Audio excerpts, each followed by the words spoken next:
Hello, I'm Layne Hartsell with the Korea IT Times, and I'm here with Jan Krikke, the foreign correspondent for the Asia Times in Bangkok. Today we had a scheduled interview and we started a conversation, so we did a kind of rolling conversation, and then once we got to economy, I hit play. So let's see how it goes. We have to start with a clean slate, if you will, right? And that means getting rid of the debt. And the way that is done will have a big impact on how society survives as a structure as we know it today.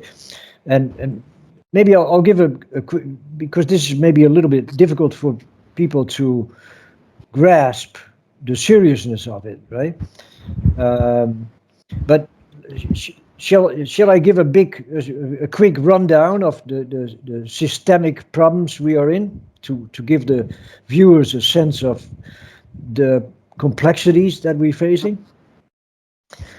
Sure. I think that we could just go from that into talk about Japan and some other things. Go for it. Sure. Yeah. When you just follow the mainstream media, you don't really get a lot of information about the financial problems that the world is in. It's concentrated in the United States, but it affects the entire world, right? So the world is about in debt. The global debt is about $300 trillion, which is Is about that how big it is?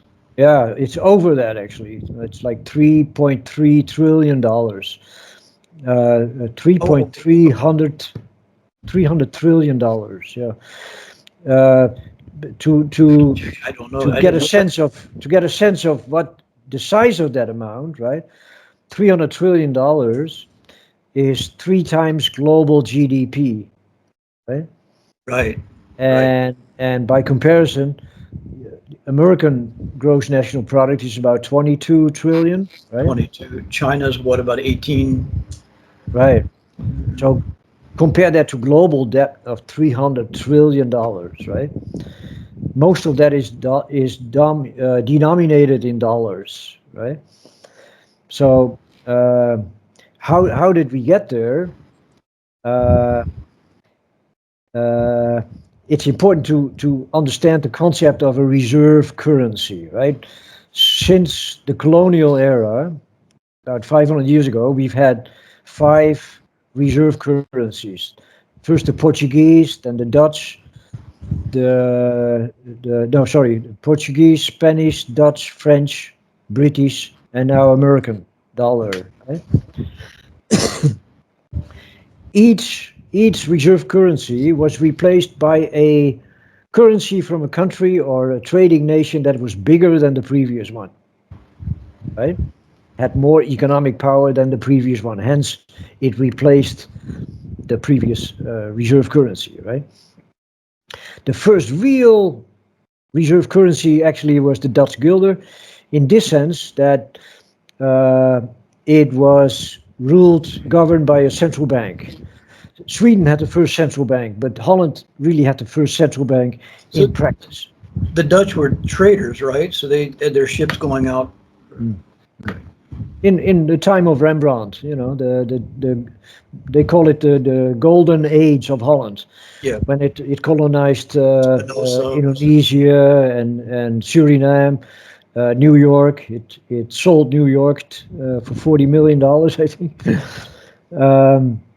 So at that time, Amsterdam, that was the epicenter of global trade, right? Until the British overtook Holland because of their larger size, right? So the British pound became the reserve currency in the 18th century, and the transition to the American dollar is a little bit depends on how you look at it. In actual usage, it maybe you can point at the First World War, that American dollar became the reserve currency de facto, but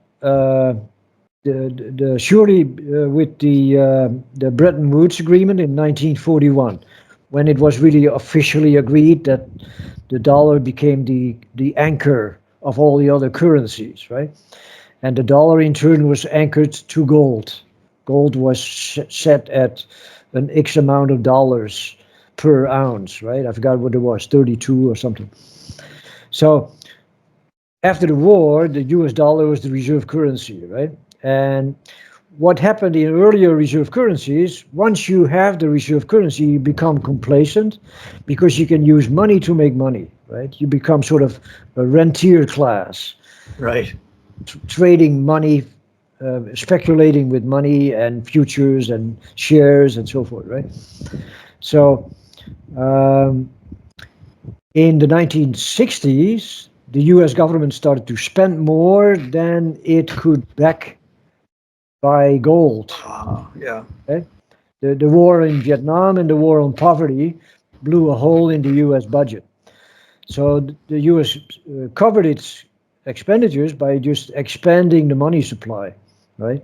So that diluted the value of those dollars because the amount of dollars was tied to its gold reserves, right? So by printing extra money, the money loses value compared to the gold it has, right? So the French were the first to raise the alarm, and they repatriated their gold in the end of the 60s. The Europeans had moved their gold to the US for safekeeping during the war, right? So the Europeans started to repatriate their gold. First France, then the UK, and then Holland.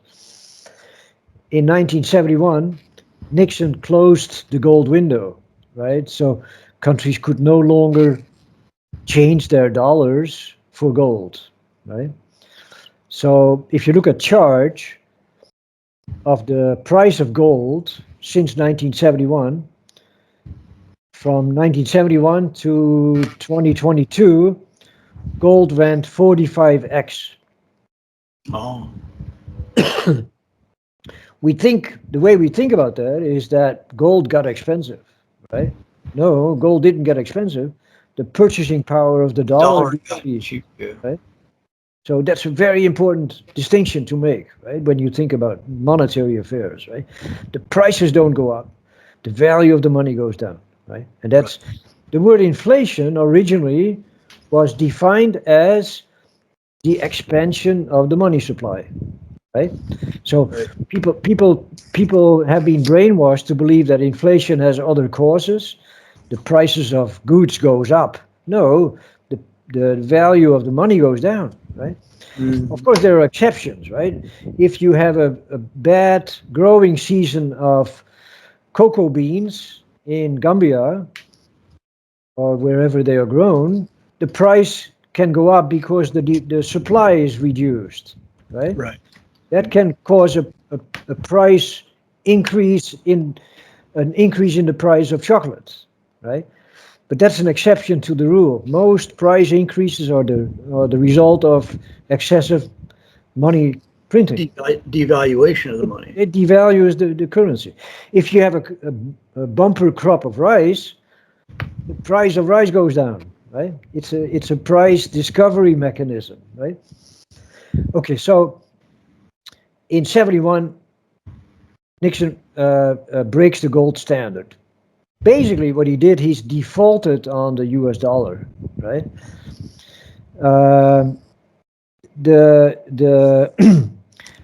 the debt increase went from in 1971, the US national debt was about $1 billion or 1 trillion. I'm not sure. It doesn't even matter that much. But it was minuscule, right? So the interest payments on the debt were negligible, right? It went from, let's say it was 1 trillion in 71 to 34 trillion today, right? Now the interest payments on the debt are the single largest budget item in the United States, right? It is now bigger. It always used to be the Pentagon, right? With second entitlements. Now it's servicing the debt. right? I think it's one. How close will it be to, like, it would be 1 trillion per month, 2 trillion per month, to the point that it would be impossible to pay back? At what point does that happen? Well, if you listen to non-mainstream macroeconomists, they say that already happened. That point. It's already happened. Yeah. I see. So, I think the U.S. now adds $1 trillion to the debt every quarter, right? So 1 trillion doesn't sound, it sounds like an abstract figure, right? But consider that 1 billion is 1,000 times a million, right? A trillion is 1,000 times a billion. Billion. I mean, you can't imagine the size of these numbers, right? Well, with $1 trillion, you could rebuild a few cities. That's how big it is. Yeah. Yeah. I mean, I think the U.S. budget for education is 50 billion. Right? Just by comparison, right? So the problem that there is now is that I think servicing the debt now takes about $1.5 trillion out of the U.S. Budget, right? Which is approaching 30% of tax revenues, something like that, right? So 25% of the debt per year is interest? The national the money that the government takes in every year, I think, is about 5 trillion. Right? Okay. So 1.5 trillion of that goes to servicing the debt. Wow. By pumping all this money into the system after Obama's bailout of Wall Street, after the stimulus spending by Biden for COVID, all that money is slushing around in the system, right? And that is finally causing inflation, right? So my calculator. I got my calculator. Yeah. Didn't go that high.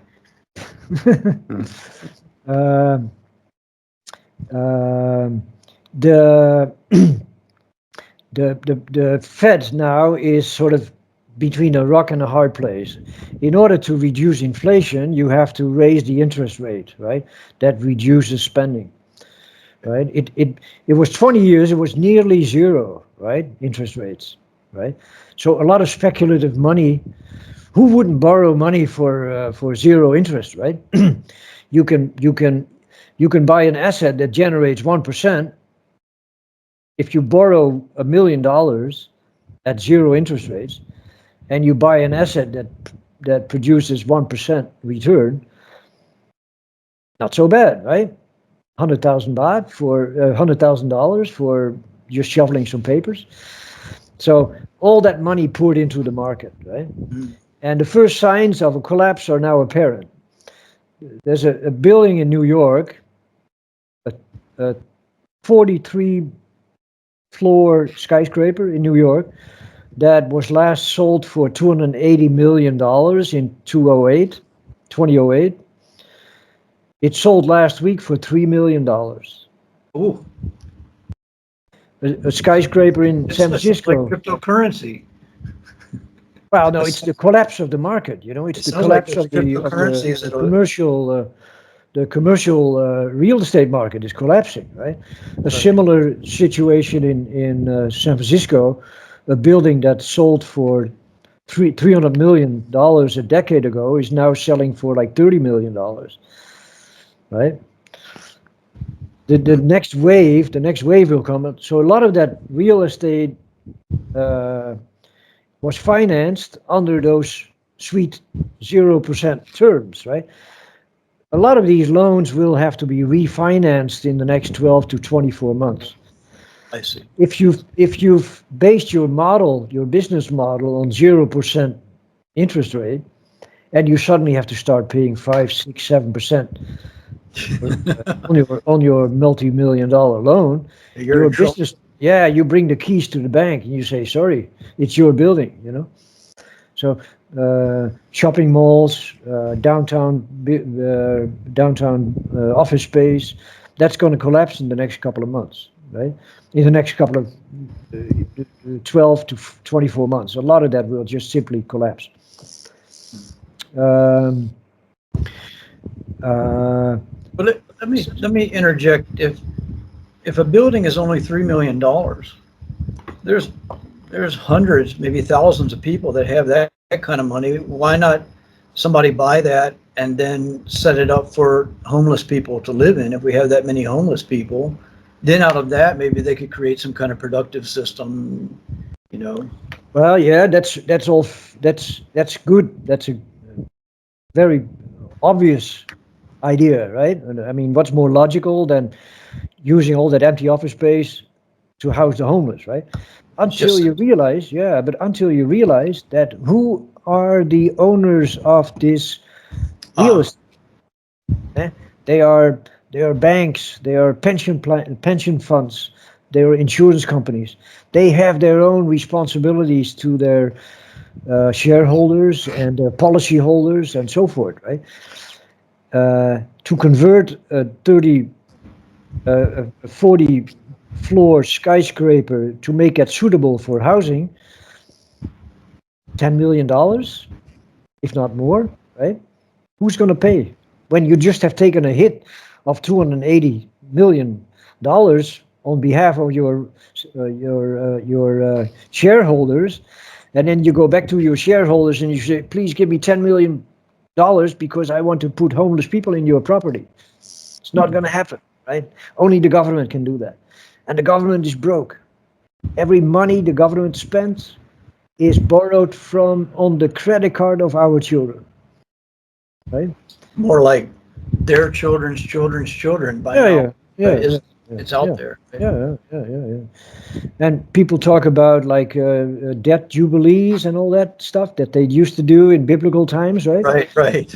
Well, if they say, okay, let's give an insurance company or a pension fund or a real estate company a debt jubilee. Sorry, George and Peter and Ingrid, we will have to reduce your pension from $4,000 to $1,500 a month. Mm-hmm. That's where we are going, you know, that's where we are going. You think they're going to reduce people's pension funds? Well, the United States government has two choices, from what I understand it, right? Mm-hmm. They either have to default on part of the debt, or they have to inflate the debt away, right? Just keep printing money until the debt is just goes up in smoke, right? There's no other, short of a production miracle through AI, or say a breakthrough in energy, short of something like that. If something like that doesn't happen, if AI is implemented too soon, it could destroy the labor market. Right. Which I saw I think it was Fortune magazine ran an article yesterday. I didn't check this, but they say 50% of jobs will be gone within, I want to say they said a year, but it was something like a year or 2 years. It was short time. It wasn't like 10 years. It's unbelievable. What do we do? Basic income? I think you sent me a link the other day of a Chinese city deploying a fleet of self-driving taxis. Yeah, I did. I sent it to you. Right? 50 jobs gone. Right? Probably more, because if you count 3 shifts, those 50 robocars replace 150 drivers. If you calculate on the basis of 3 shifts. Right. Right. Other jobs AI will be doing at a cost of $2 an hour. Why Right. would an employer pay a worker $20 an hour if he can have a robot do it for $2 an hour, right? Not only that, like take like a radiologist, very, very necessary in society. The AI can read those MRIs and X-rays to a degree that you only really need the expert at the very end. So the AI can present this to the doctor with, and the AI will say this is a 75% accuracy. Then the doctor, of course, we have to have that level, can look at it and make the precise diagnosis. Whereas in the past, you actually needed, 50 radiologists in the department going through this information. It's unbelievable what this thing can do. Yeah. But see, it's both a threat and an opportunity, of course, right? But it's only an opportunity if the government sees it as such, right? But the government is in the pocket, if you will, of the rentier class, right? That wants to milk the system for as long as it's possible, right? And to finish up that story of the reserve currency, the dollar problem in a historical context, right? If you look at it from the last 500 years, the average lifespan of a reserve currency was $100, right? 100 years. 100 years. So the dollar is about to reach the end of its life cycle. Right. How we get out of that cycle and into the next cycle, that is the big issue today, right? How we deal with the debt. So one of the reasons that Russia could pull the plug on the dollar tomorrow by linking its ruble to gold, because that would force China and OPEC to follow suit. They would say, okay, we only take gold or a gold-backed currency for our energy, right? That would collapse the dollar overnight. Who would want to take dollars if you can get gold, right? Right. They're not going to do that.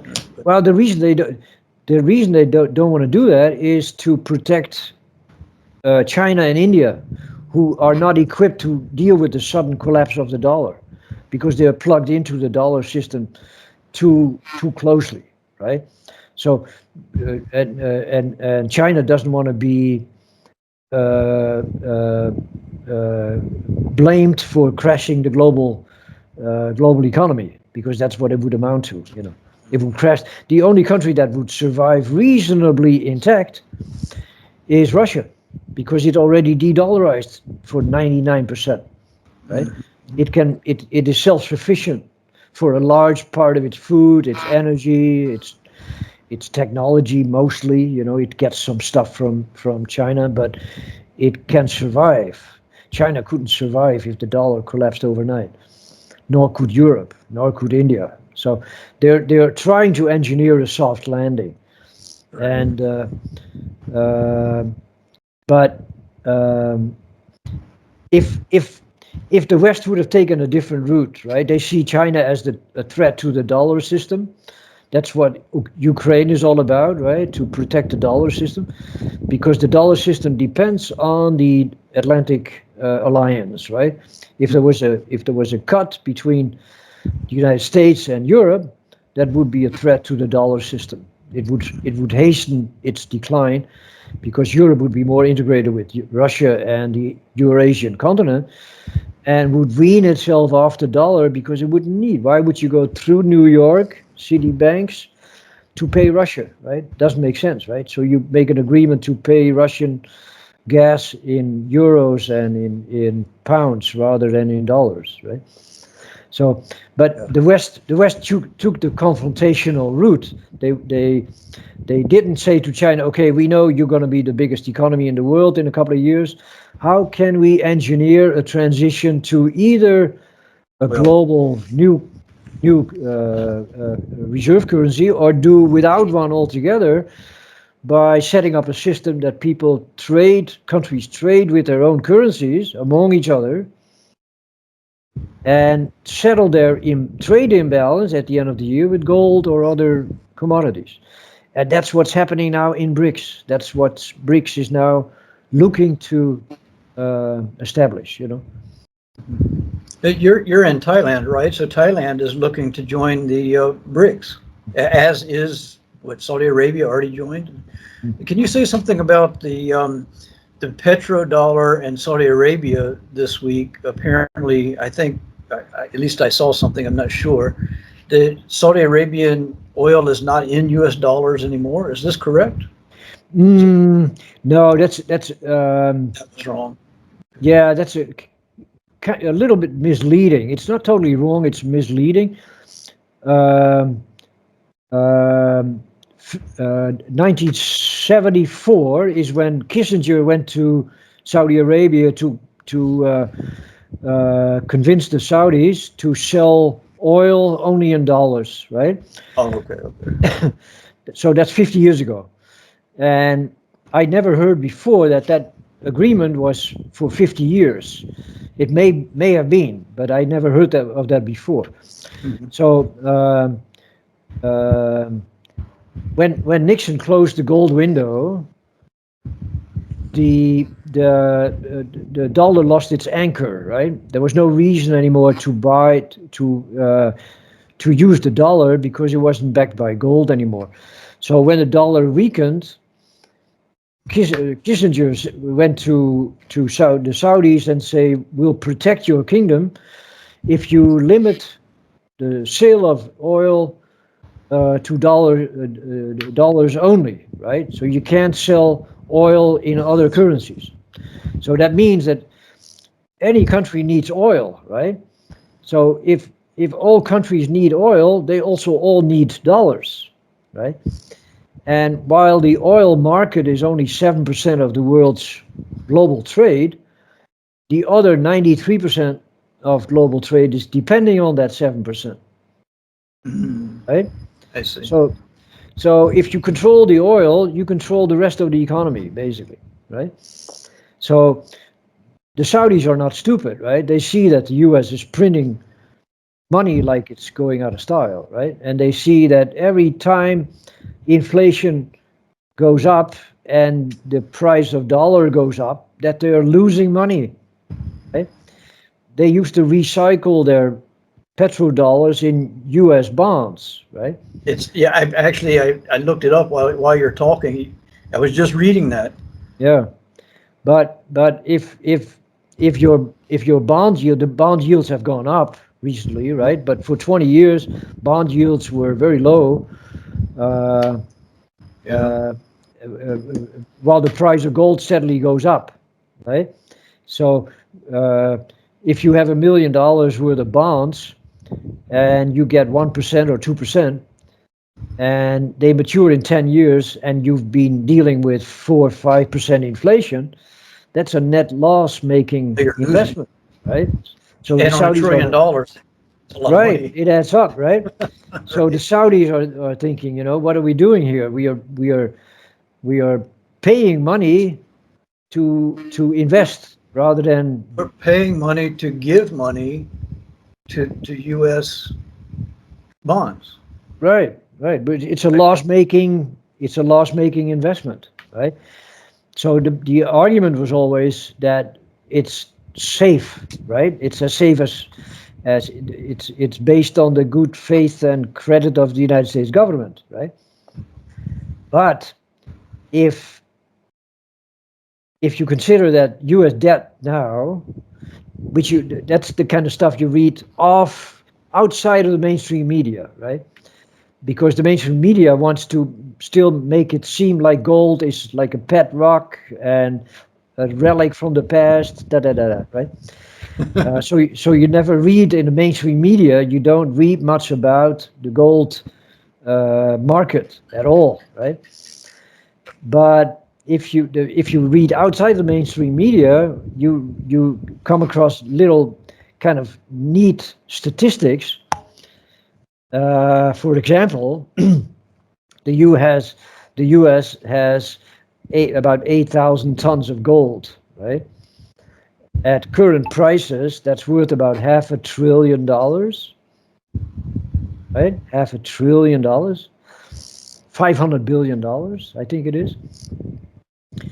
Compare that to national debt of 34 trillion,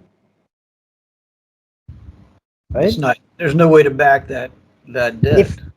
If they wanted to wipe out that debt, the price of gold would have to be increased by what? You do the math. 34 trillion divided by 500. 70 times. 17 times. 70. Price 70 times. Right? If it's $500 billion and you have 34 trillion or 35 trillion, yeah, it's going to be double.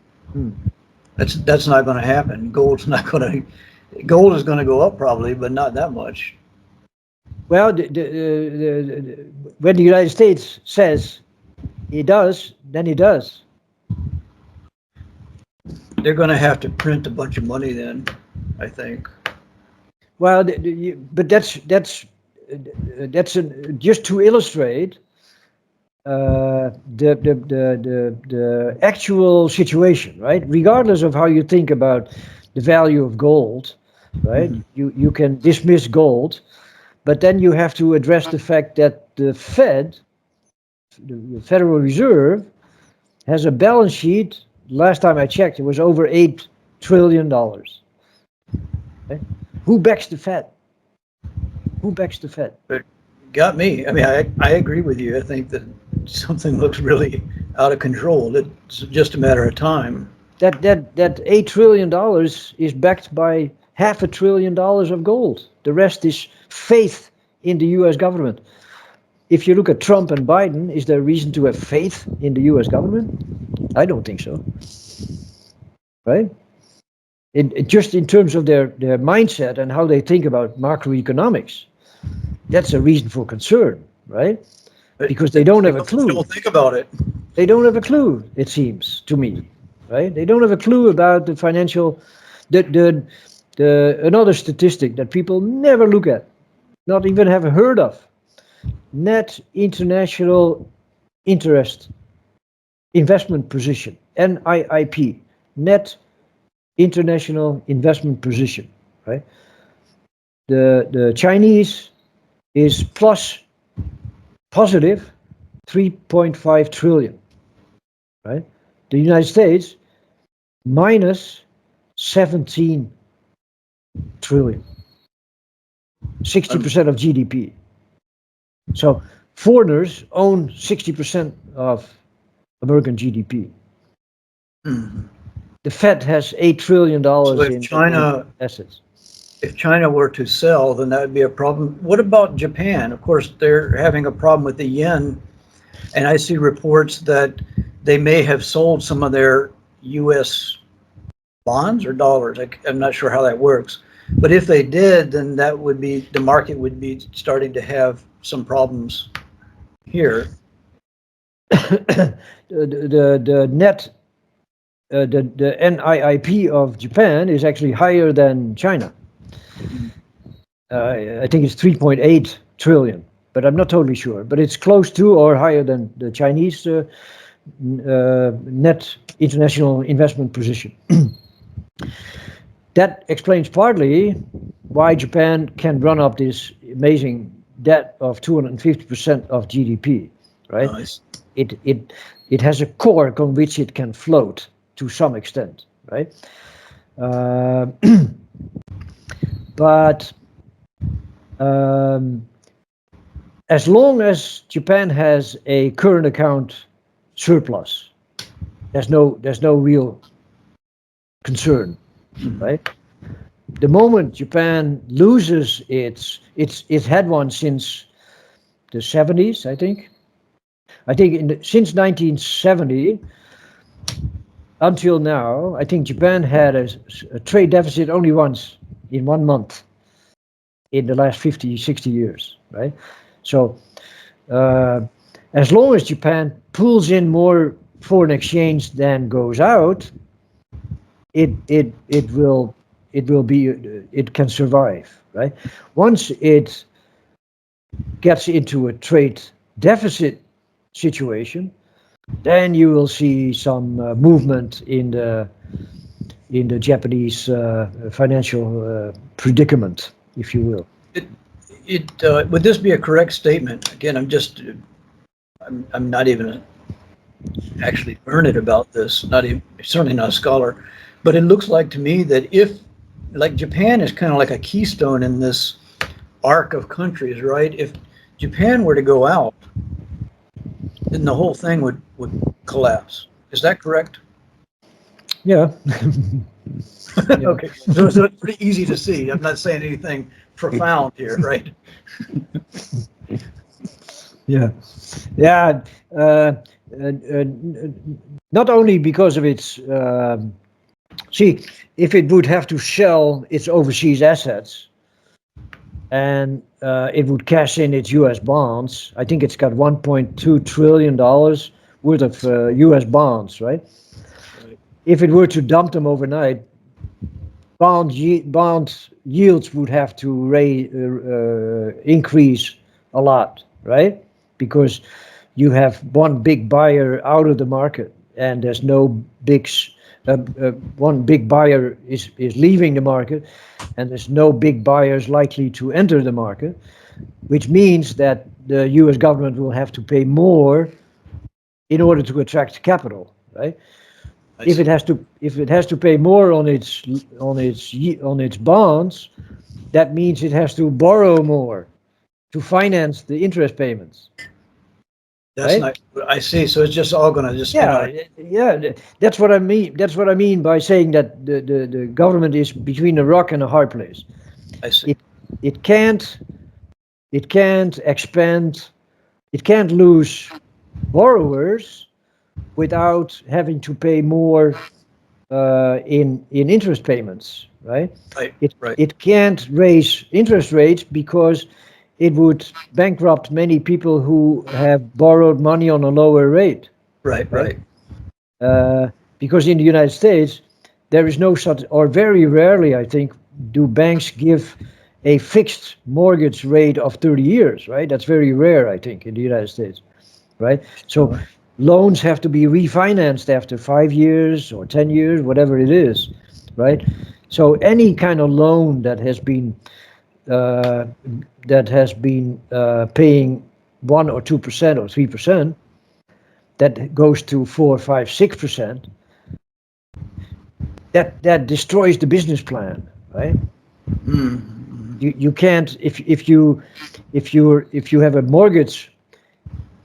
If you make $4,000 a month, right, and you pay, say, $1,500 a month in your mortgage, and suddenly your mortgage payments go to 25 or 3, right? You can't do it on a $4,000 salary.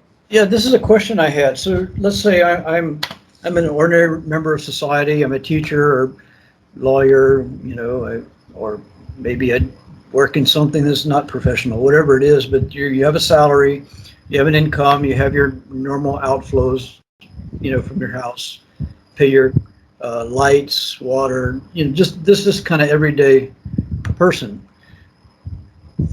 So my savings would be going down 8% per year if the inflation is up like it was. So the Fed is wanting to decrease this inflation down.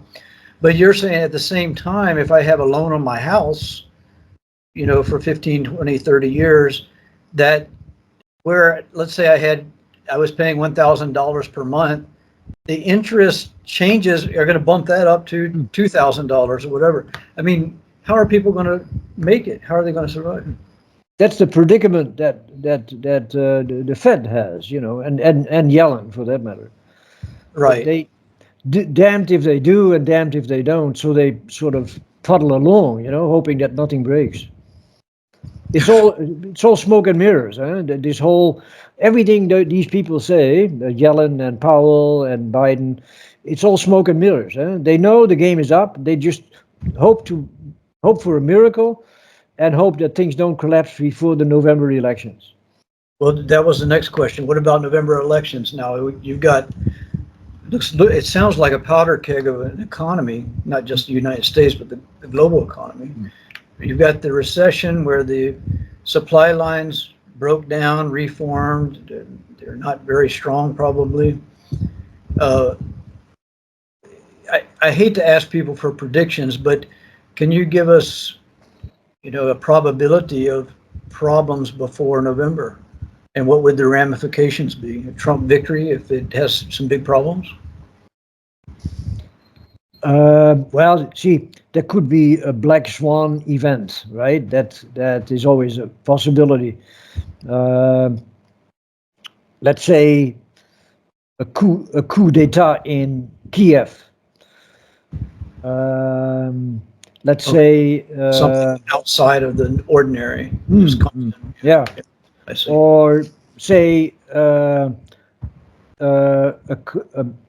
collapse of a major regional bank in the U.S. Right? That could sort of be create a domino effect, right? And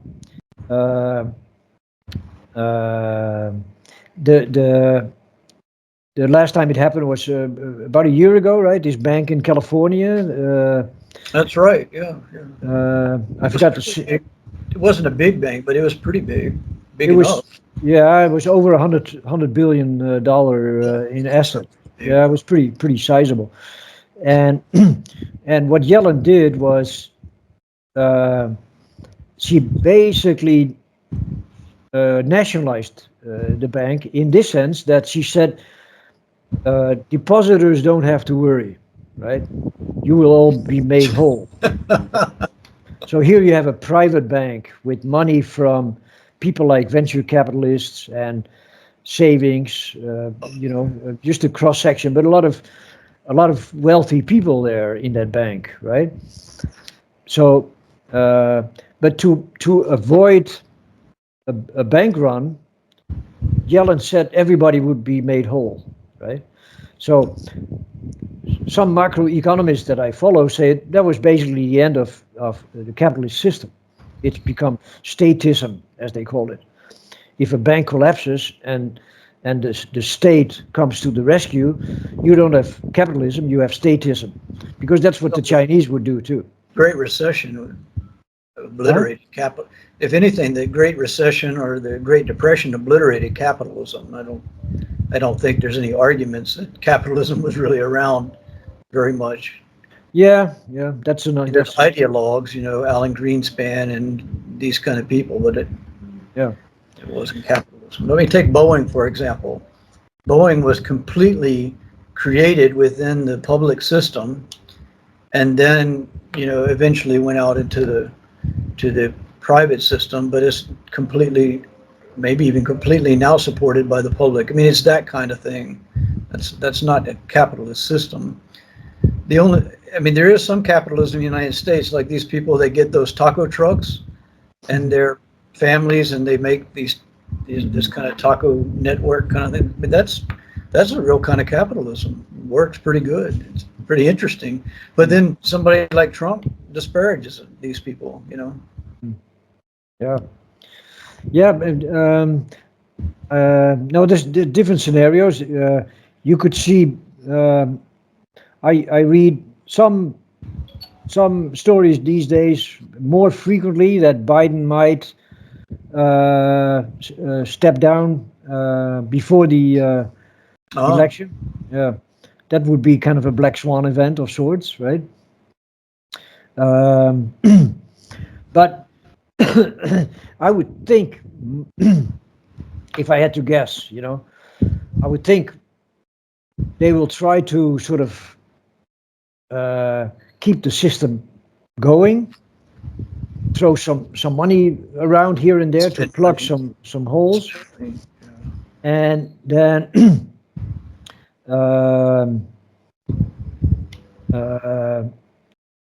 I don't see I don't see Biden making any major changes if he were to be reelected. it's not in his genes, to shake up the system. He's a man of the establishment, right? So he wouldn't do anything to rock the boat, I think. So Biden, Trump is hard to say. He might take a page from the Chinese playbook and become serious about an industrial policy, which is what China's success is based on, that very thing, the industrial policy, right? That's against the American religion, if you will, to pick winners. But if Trump would go that route, really develop an industrial policy, that would, in the long run, maybe benefit the US, but in the short run, it would create a lot of pain, because to develop an industrial policy, if you want to duplicate, say, the supply chains that are now running through China, if you want to duplicate these at home, first of all, that will be very difficult, and certainly difficult to do it as cheaply as the Chinese can do it, right? But secondly, it takes a lot of upfront capital to do that. Yeah, right? You have to build that industrial base. I mean, Right. there is industrial production in the U.S., but not like what's necessary, not what's needed. Right. So one of my favorite macroeconomists, Luc Groman, he believes the U.S. has two options. One is just default on the debt, which would cause enormous hardship, not only in the United States, but throughout the world. The other one is cut defense spending and entitlements by 35% today and forever. Today and forever. They shouldn't come back. They have to be cut by 35% each, and they have to stay that way, right? I think 35% may be on the low side, but I defer to Luc Roman on that. Plus, and they can do some tricks, right? By revaluing gold. I'm not quite sure how that would be done.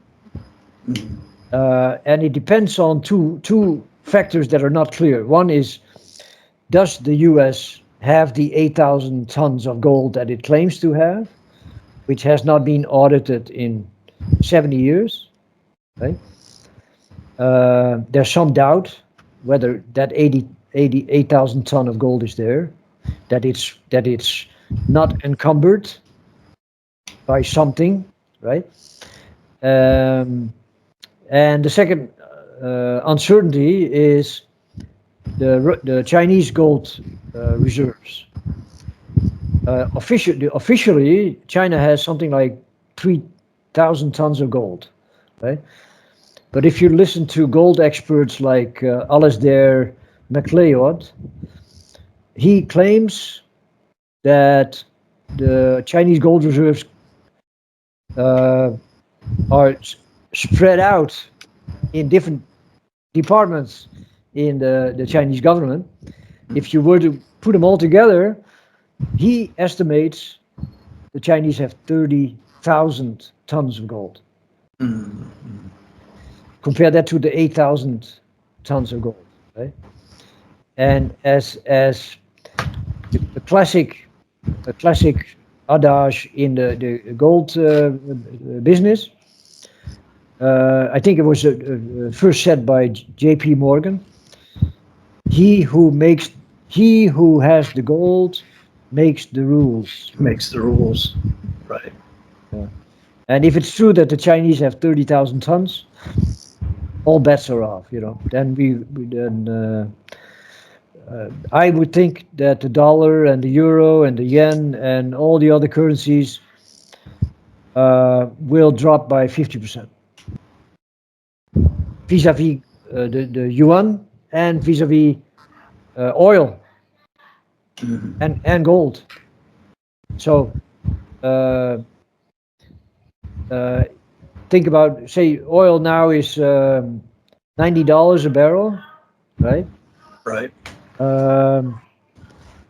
If the fiat, especially the dollar, the euro is sort of, it's like a rubber band connected to the dollar with a rubber band, if you will. So if the dollar goes down 50%, the euro will go down 50%, and the yuan will go down with a similar amount, which means that countries relying on oil, especially Europe and Japan, but also Thailand, India, they will see the price of oil double, right? So that will devastate the economy, right? So what would have to happen? What would happen at that moment is the Chinese and the United States and so forth, they would have to prove their reserves of gold to keep the psychological confidence up. So then the Chinese come out with, let's say they have 30,000 tons of gold, they show that, then now people are going to have confidence in them. If the U.S. can't show 8,000 or whatever it is, then the confidence would go down. The whole thing would be out of control. That's pretty serious. Well, if I'm not mistaken, the Chinese yuan is already tied to gold. So you can go to the Shanghai Gold Exchange and change your yuan for gold. But if say OPEC and China decided to revalue gold, right? And it's now $2,400 an ounce, right? And they would say $2,400 an ounce, something like that. That's up a lot. It's, yeah, and the Chinese would say, we will sell gold for, say, 3,000 an ounce, right? So if you sell us oil, we give you yuan, and for that yuan, you can buy the equivalent of gold in yuan equivalent of $3,000. I see what you Right? mean. So the arbitrage of gold moves from London to Shanghai. Yeah, I see what they do. That's the whole point of it. So the Russians could force the issue. It's one of the biggest oil producers, right? And it's one of the biggest commodity producers in the world, right? Aluminium, iron ore, coal, rare earths, just name it, they have it, right? That and also herbicides and pesticides and all that you need for agriculture. Fertilizer. Yeah, that's what Yeah. So if Russia could kill the dollar overnight, but they are held back by BRICS prerogatives, BRICS priorities. They want to engineer a gradual transition for the benefit of all concerned. Basically, they don't want to be blamed for crashing the global system, right? So they're trying to engineer a soft landing, a soft transition. Yeah, I get you. And so by them engineering a soft landing competition with the Fed, then the BRICS countries would come out looking really good and would gain a lot of the respect and support, and people would want to do business with them and this kind of thing. I've been speaking with Jan Krikke from the Netherlands, who is the Bangkok correspondent for the Asia Times. Thanks so much, Jan.